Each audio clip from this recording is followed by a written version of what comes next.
My question is this. Based on what you're saying, the main perpetrators are clearly still at large, right? Alvin Bragg is still at large. Yes. Merrick Garland is still at large. Jack Smith is still at large. Now, is there any accountability that can be done now for all that? Or is this just a case where you have an expose, you alert the American people to an injustice or a series of injustices against Trump, but how do you actually prevent that from happening again? Yeah, this is the right question. And I've directed people to a lot of different investigations. And we've got some really serious people who would be in charge of investigations like this. People like Ed Martin, who are fearless of the press and would lead up some of this stuff. So I'm optimistic we'll get more investigations. We've already got two.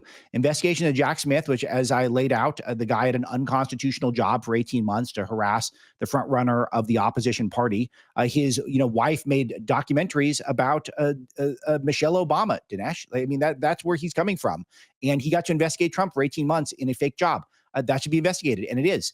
Letitia James, who campaigned to bust Trump, ignored crime in New York, and clearly denied Trump's civil rights.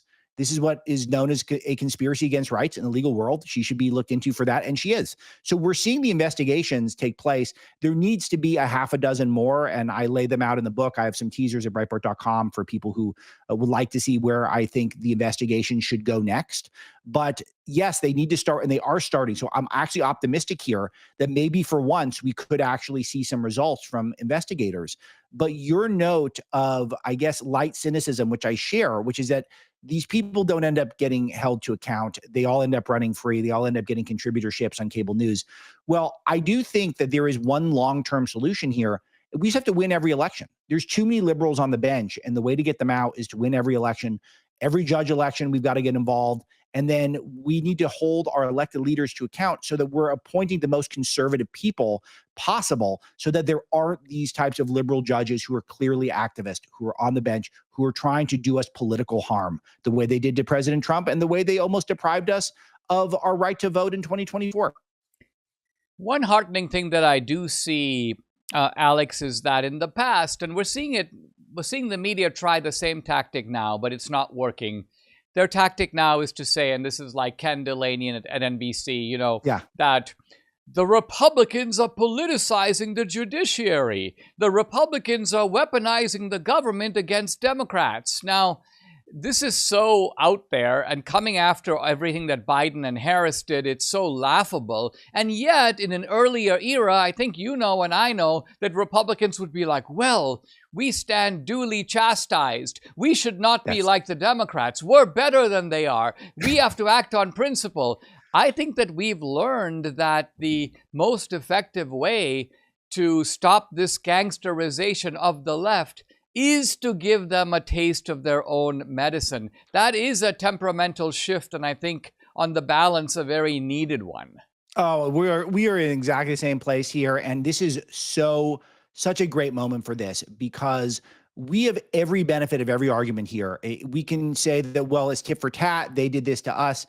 They use the "we're just asking questions" approach with Trump to harass him for years on end. So we're completely free to do that. But we're also righteous with the law. And I go through this pretty carefully, that each and every one of these cases has clear violations of the law, which is why the book's titled Breaking the Law. The play on words is that the law itself is broken. The left hates law and order, and I go through their history of how they hate law and order, starting with the border and then going to the Soros-funded DAs that are making our cities more chaotic. They don't regard law and order as anything more than a means for them to achieve more political power. And once you have that framework, you don't care what the New York Times writes. But I would note, Dinesh, it is interesting.